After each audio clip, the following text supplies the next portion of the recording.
શું તમને ખબર છે તમારી પાસે કેટલા બેંક એકાઉન્ટ હોવા જોઈએ? જો એનો જવાબ ના છે તો આ વિડીયો તમારા માટે છે. તમારા પૈસા હાર્ડ વર્કથી આવે છે, એને સ્માર્ટ વર્કથી મેનેજ કરો.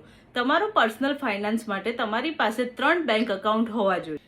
ફર્સ્ટ બેંક એકાઉન્ટ તમારી ઇન્કમ માટે હોવું જોઈએ, જેમાં તમારી સેલેરી, તમારી બિઝનેસની ઇન્કમ કે પછી રેન્ટલ ઇન્કમ આવતી હોય એના માટે જ રાખવું જોઈએ, બીજા કોઈ કામ માટે વાપરવું જોઈએ નહીં. સેકન્ડ બેંક એકાઉન્ટ તમારા ઇન્વેસ્ટમેન્ટ માટે હોવું જોઈએ, જેમાં તમારા mutual fund, direct stock, PPF, FD કોઈ પણ પ્રકારના ઇન્વેસ્ટમેન્ટ હોય એના માટે યુઝ કરવું જોઈએ, જેથી કરીને તમારા લોસ અને તમારા ગેઇન તમને એક જ એકાઉન્ટમાંથી મળી જાય. થર્ડ બેંક એકાઉન્ટ તમારા એક્સપેન્સ માટે હોવું જોઈએ. તમારા આખા મહિનાના ખર્ચા આ અકાઉન્ટમાંથી જ કરવા જોઈએ, લાઈક રેન્ટ, ગ્રોસરી, યુટિલિટીઝ અને શોપિંગ. તમારા ક્રેડિટ કાર્ડ, ડેબિટ કાર્ડ અને યુપીઆઈ પણ આ અકાઉન્ટથી જ લિંક હોવા જોઈએ.